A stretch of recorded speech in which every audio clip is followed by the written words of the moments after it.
Como a todo ser humano, hay un lugar, hay una patria que los ve nacer. Carlos Solórzano nació en Guatemala el 1 de mayo de 1919. Y por supuesto, Carlos fue afectado por los efectos de la Segunda Guerra Mundial que se gestionaban por esa época. Además, el deseo de aportar lo mejor a su sociedad hizo que en 1939 emigrara junto a su familia a México. Sin embargo, como muchos, Carlos siempre se consideró guatemalteco. Estudió 2 carreras simultáneamente: arquitectura solo para cumplir el deseo de su familia y literatura por vocación. Estudió el doctorado en letras en la Universidad Nacional Autónoma de México, UNAM, y en arte dramático en la Sorbona de París, gracias a la beca Rockefeller que ganó en 1948. En 1946 presentó la tesis de doctorado Espejo de novelas, un estudio acerca de las novelas de Unamuno.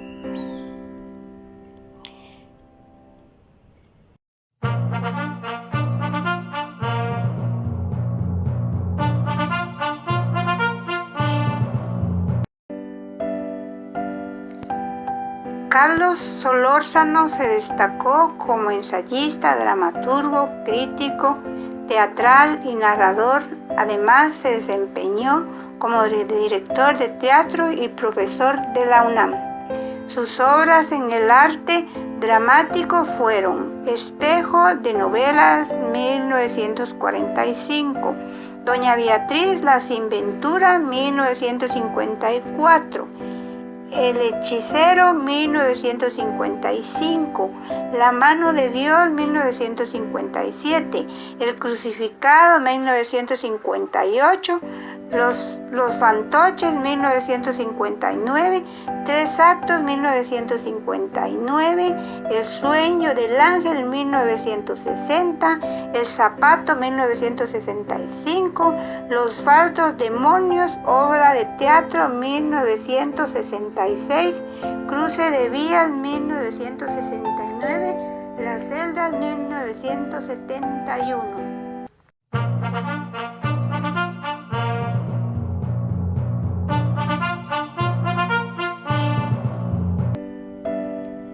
Como la pasión de Solórzano era la literatura, también escribió variedad de ensayos.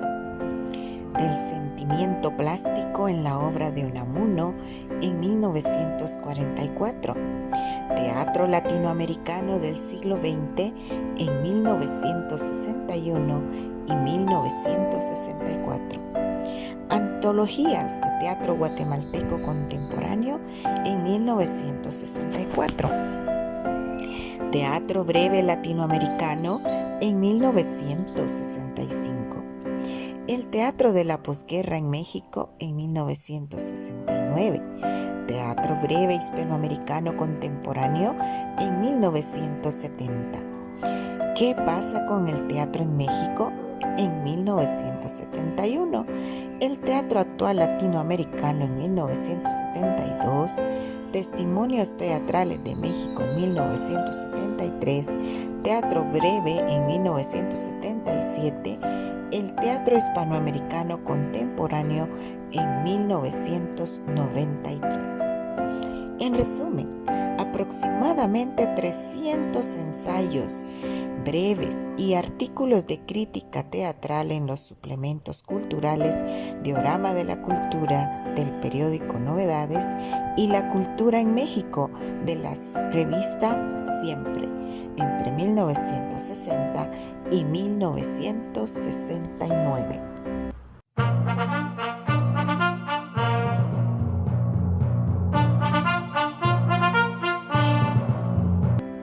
Carlos Solórzano se hizo acreedor de varios premios en reconocimiento a su trayectoria como dramaturgo, crítico teatral y promotor del teatro mexicano y latinoamericano, entre los cuales se pueden mencionar representante de México en el Festival de Teatro de las Naciones en París, con su obra Los Fantoches, en 1963. Representante de México en el 11º Congreso de Literatura Iberoamericana en Austin, Texas, en 1963. El diploma de honor del Teatro Universitario de la Universidad de San Marcos de Lima en 1987. El Premio Nacional de Literatura Miguel Ángel Asturias en Guatemala, 1989. El Premio Universidad Nacional en el área de aportación artística y extensión de la cultura en México, 1989. El doctorado honoris causa por la Universidad Nacional de San Carlos de Guatemala, 1998. El diploma al mérito teatral de la Asociación Mexicana de Investigadores Teatrales en el año 2003 y el diploma al mérito universitario por 50 años de servicio de la Universidad Autónoma Nacional de México, 2006.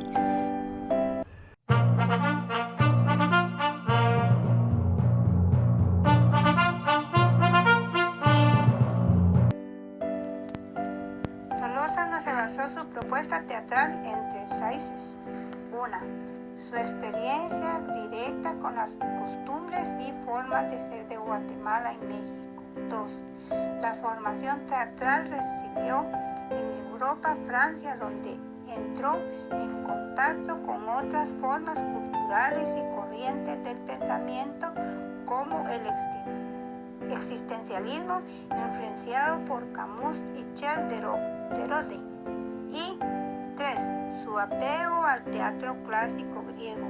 Vale la pena resaltar que sus obras abordan temáticas que tienen que ver con problemas sociales de Latinoamérica, de los cuales algunos todavía se enfrentan en la actualidad.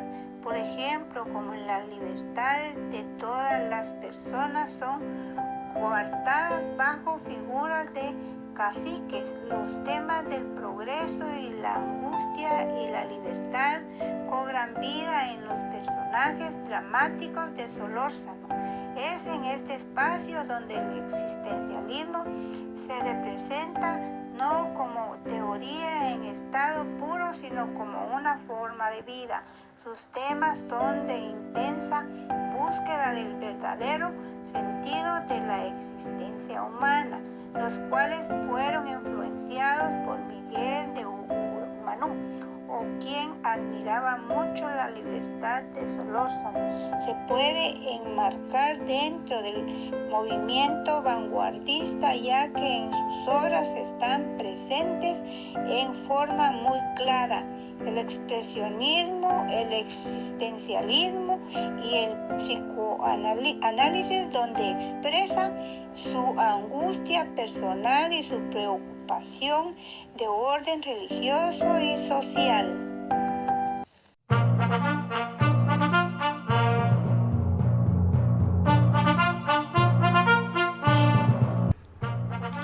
Para muestra de cómo las obras de Carlos Solórzano se manifestaban en el orden religioso, veamos una de sus obras, llamada Mea Culpa.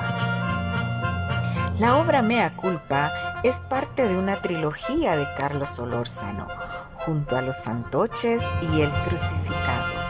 En estas obras, el autor interroga al destino, trata de hallarle una explicación al paso fecundo del hombre por la tierra y se preocupa por destruir fanatismos que él cree que más ayudan a desorientar los pasos del hombre que a encauzarlos por un buen camino.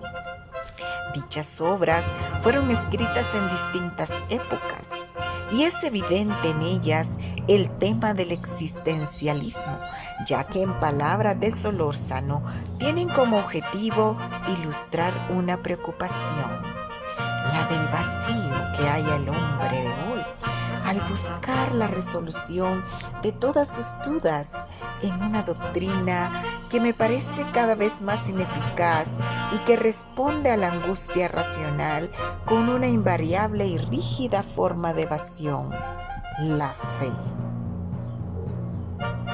Ahora sí, ha llegado el momento de poner la lupa más de cerca de esta obra llamada Mea Culpa. Mea culpa es una locución latina que se traduce literalmente por mi culpa.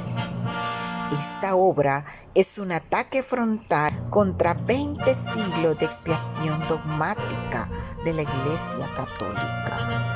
El autor presenta a un hombre, Poncio Pilatos. Está por morir y va a confesarse. Su confesor, un viejo demente que confiesa haber envenenado a los fieles con miedo y resignación, encarna a la Iglesia.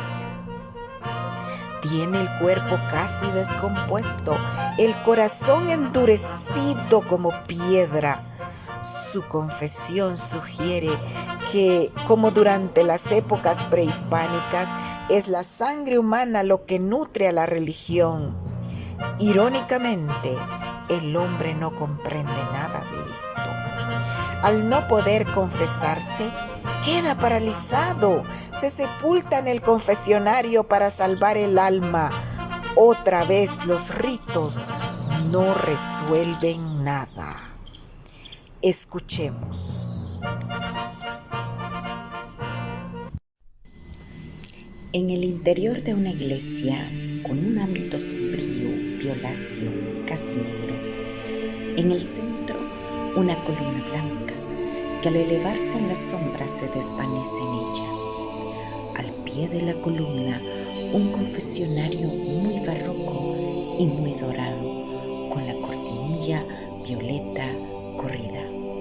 Sobre el confesionario cae un rayo de luz intensa que lo hace resplandecer, casi suspendido en lo negro.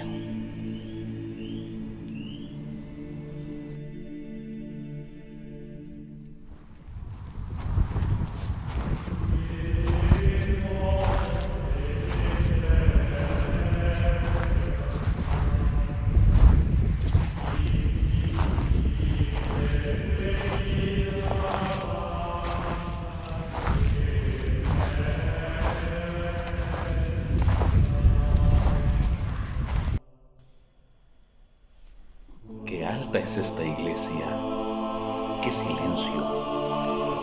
¿Hallaré aquí la respuesta que busco? Padre, hace muchos años que no vengo a la iglesia y no sé cómo comenzar. ¿Acaso no sepa hablar el tono que se debe emplear cuando uno se confiesa?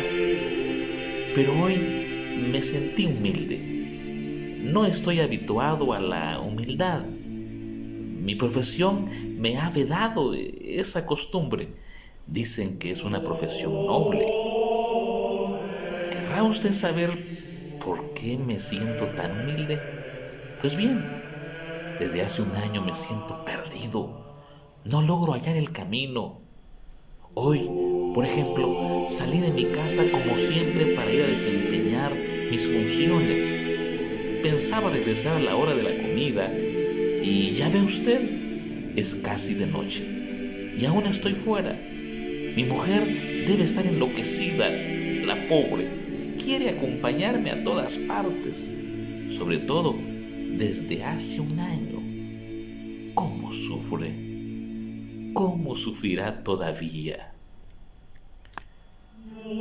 Ah, Padre, desde hace un año he venido sintiendo al salir de mi casa por las mañanas un vacío aquí, en el centro de mi cuerpo. No es como antes, que ese vacío se llamaba ansiedad, deseo de trabajar, de cumplir con mi deber. No. Es un vacío cada vez mayor, como si mi cuerpo fuera el eco de algo lejano, casi inmaterial. Padre, año me dijeron que estoy herido de muerte. Me dieron un plazo que se debe cumplir por estos días. Por eso estoy aquí. Siento que se aproxima, algo me oprime aquí sobre el pecho. Sálveme usted, Padre. Sálveme.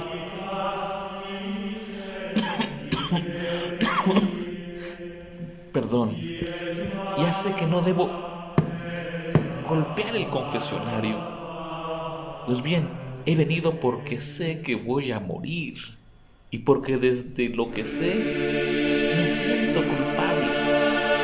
¿De qué? Padre, es una larga historia. Me siento culpable de todo. De mi nacimiento, de mi niñez, de mi juventud, de mi sexo, de mi ambición, de mi deseo, de lo que hice y de lo que dejé de hacer.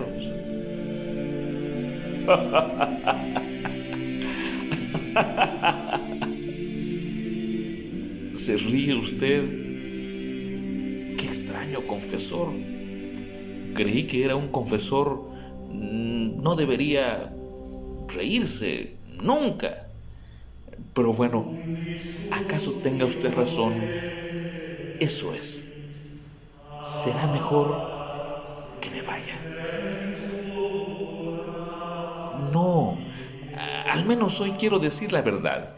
Y usted tiene la obligación de oírme. No puede salir de este confesionario. Bueno, es que estoy tan turbado. He olvidado decirle lo más importante. Mi profesión es semejante a la suya. Sí, yo era un juez, Padre. Yo era el juez más honorable, el más estricto, el más inflexible y por lo tanto el más respetado de toda la ciudad. Yo era el que dictaminaba si los hombres eran buenos o malos. Supe condenar y absolver. Pero desde hace un año, Padre, todo eso me parece confuso. Sé que voy a morir pronto y ahora todo es gris, todo es vago. Padre, no sé si en una ocasión fui injusto. Esa es mi obsesión. Eso es lo que quiero confesar. Estoy seguro de mí mismo en todos mis fallos, menos en uno. Uno solo.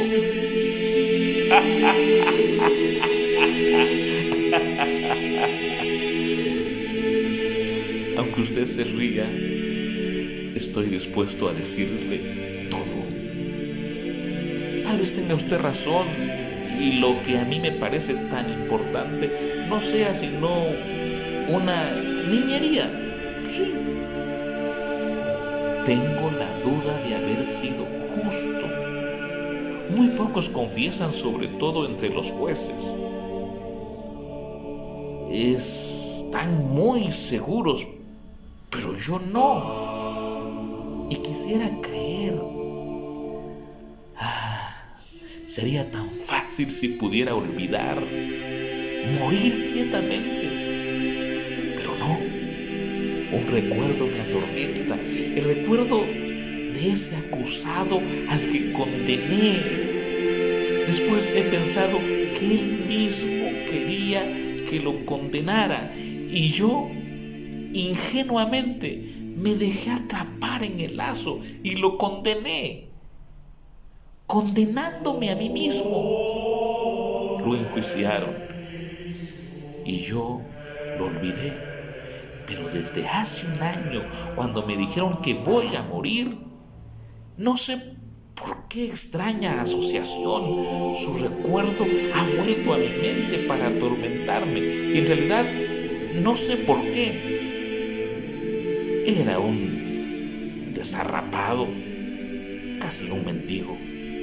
Tenía entonces 33 años y lo seguía un grupo de 12 hombres miserables que le llamaban el maestro.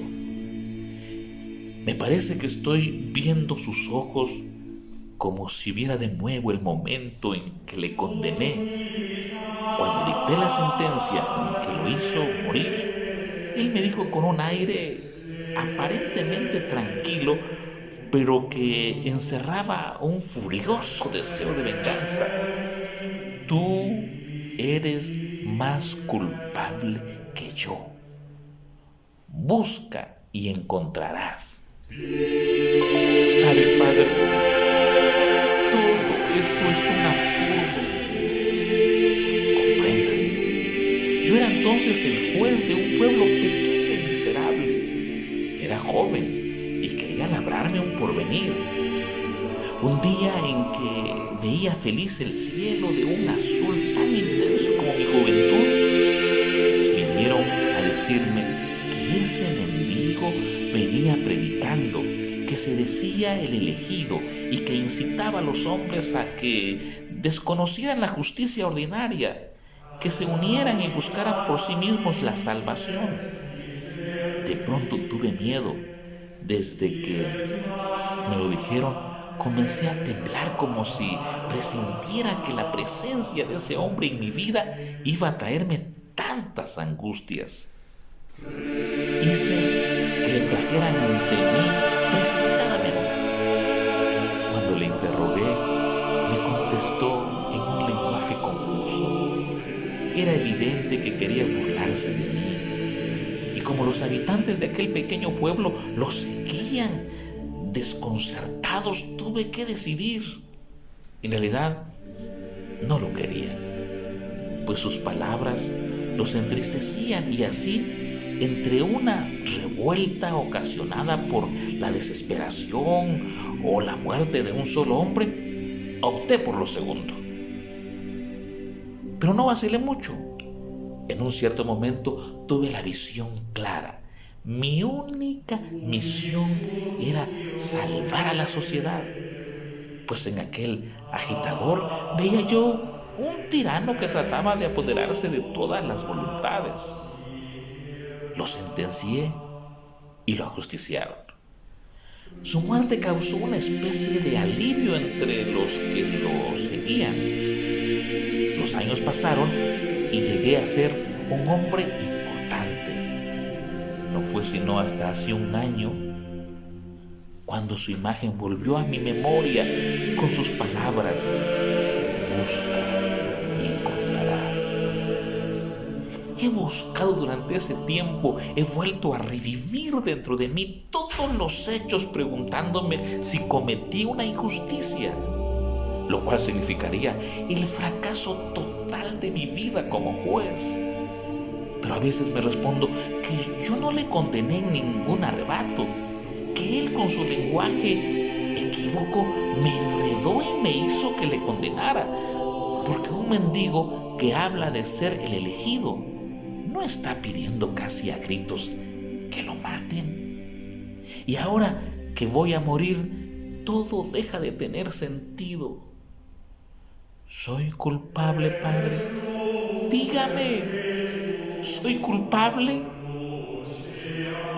Nunca he sido feliz, pero siempre tuve en mi conciencia muy clara la diferencia entre lo bueno y lo malo. ¿Qué debo hacer para remediar esa culpa? Porque supongo que debe haber una manera. Padre, dígame, ¿qué debo hacer?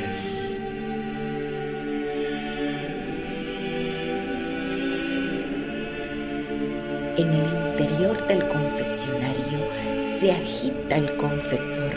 La cortinilla se mueve. De pronto responde: No lo sé. ¿Cómo? ¿No lo sabe usted? He de morir con esta angustia. ¿Es justo eso? No lo sé. Pero entonces, ¿quién puede saberlo? Al menos dígame algo. No me cierre toda esperanza.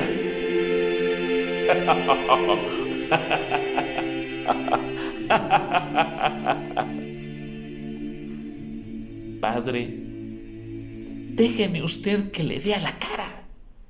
Por favor. Porque ahora siento como si le hablara al vacío. Como si mis palabras se perdieran en un aire denso y lejano. Deje usted que le vea la cara. El confesor se pone en pie. Es viejo y tiene un aspecto extraño. Los cabellos blancos en desorden, las manos crispadas. Está en pie con los ojos delirantes, viendo al vacío. Lleva un hábito de obispo, sucio, ajado, un poco roto. No puedo oírte más. ¿No va a darme la absolución? No puedo. ¿Tan culpable le parezco? No es eso. Es que yo no podría. No tengo derecho. ¿Por qué? Porque soy más culpable que tú. ¿Cómo? Sí. Yo sé que vas a pensar que estoy loco. Todos me llaman el obispo loco. Pero no. Yo veo claro. De pronto lo ve con simpatía y le tiende las manos. Levántate. No tienes por qué estar arrodillado. Arrodillado. Es que quiero decirle que si usted me absuelve, tal vez desaparezca el mal que sufro. Tengo esa esperanza. Dame la absolución. Levántate. Eres tú quien debe perdonarme a mí. ¿Qué quiere decir? Que eres tú quien debe oír mi confesión. Pero, ¿cómo sería posible? Siéntate en este confesionario. Yo me arrodillaré. Pero, ¿para qué? Siéntate y verás. Siéntate. No puedo. No debo. Por favor, Padre. Ahora vas a oírme. Los confesores de mi parroquia no quieren hacerlo, pero tú me comprenderás, porque es a ti a quien debo confesarme para ser absuelto. El hombre incómodo logra zafar sus manos de las del confesor, pero reconoce que no puede huir y tiene que permanecer sentado. Yo estoy en una situación peor que la tuya, porque sabes, soy viejo, muy viejo. He vivido siglos. Sonríes, pues es la verdad. Esta vida es una carga para mí, pero no puedo morir. Tengo que seguir viviendo aún años y años, sabiendo que no podré alcanzar nunca el perdón. Cuando les digo esto a los sacerdotes, me dicen, son turbaciones de su mente, señor obispo. Pero tú debes creerme, he vivido más de 20 siglos y soy más culpable que tú, porque a mí no me ha correspondido juzgar a un solo hombre, no. A mí me dieron la custodia de una familia, una numerosa familia compuesta por hombres, mujeres, niños. ¿Y sabe lo que hice con ellos? Los maté. Espera, ¿querrás saber cómo los maté?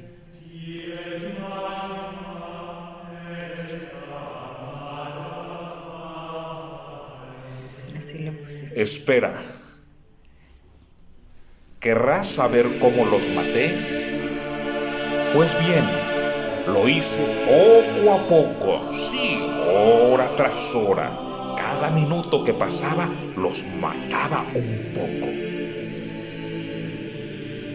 Pero eso no puede ser cierto. Usted me engaña. Es monstruoso, ¿verdad? Nadie lo creería con este aspecto mío tan inofensivo. Pero es cierto. De pronto se pone rígido.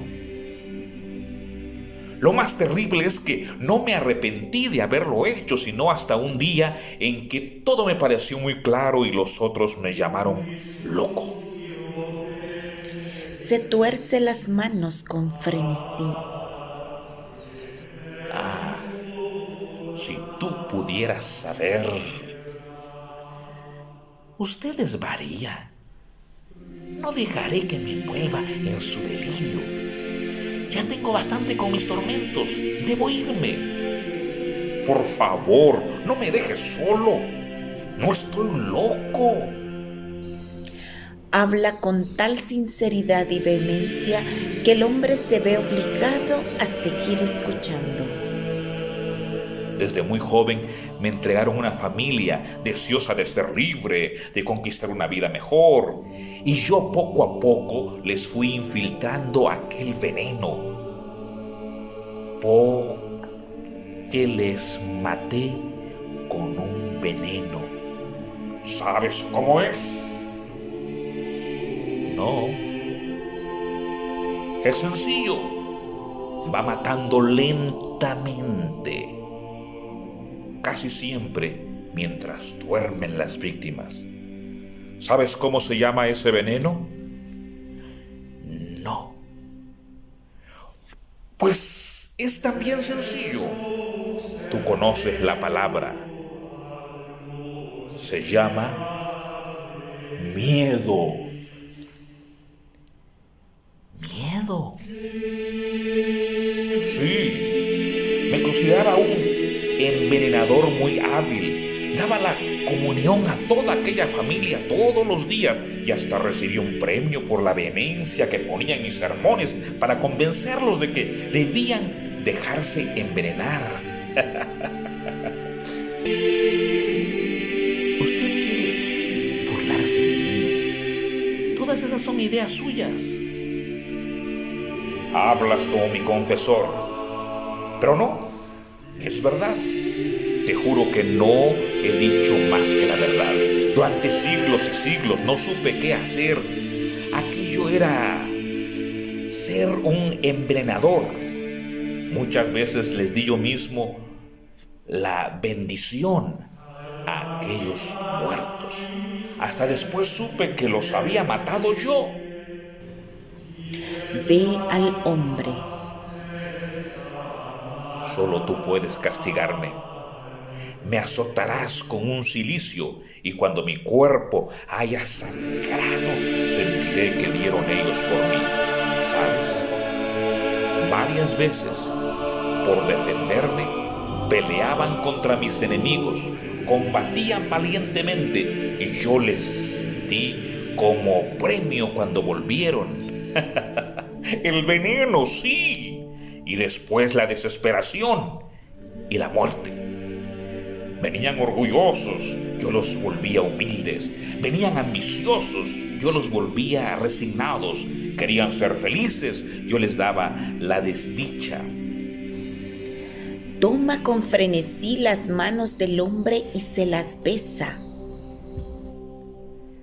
Perdóname, hermano.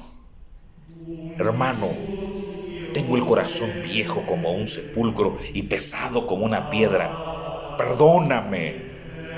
Pero después de haberme perdonado, huye de aquí. Aquí solo hallarás el veneno.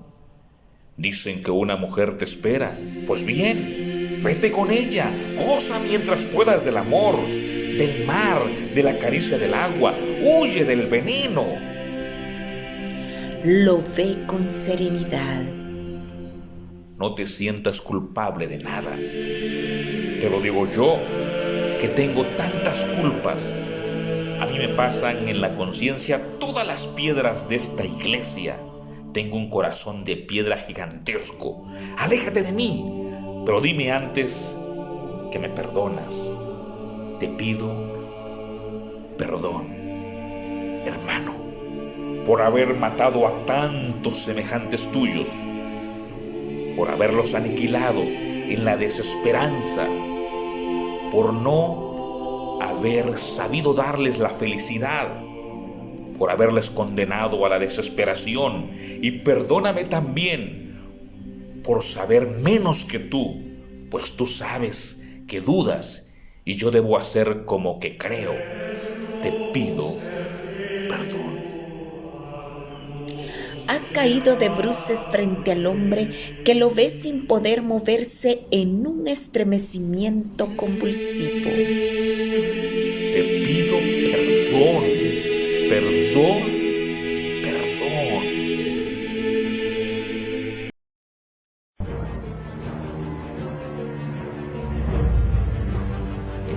Entran precipitadamente dos jóvenes novicios que sujetan fuertemente al confesor. Este, casi a rastras, sale gritando las últimas palabras, llevado por los dos jóvenes, mientras el hombre se sienta lentamente dentro del confesionario y corre la cortina violeta hasta quedar encerrado e invisible dentro de él.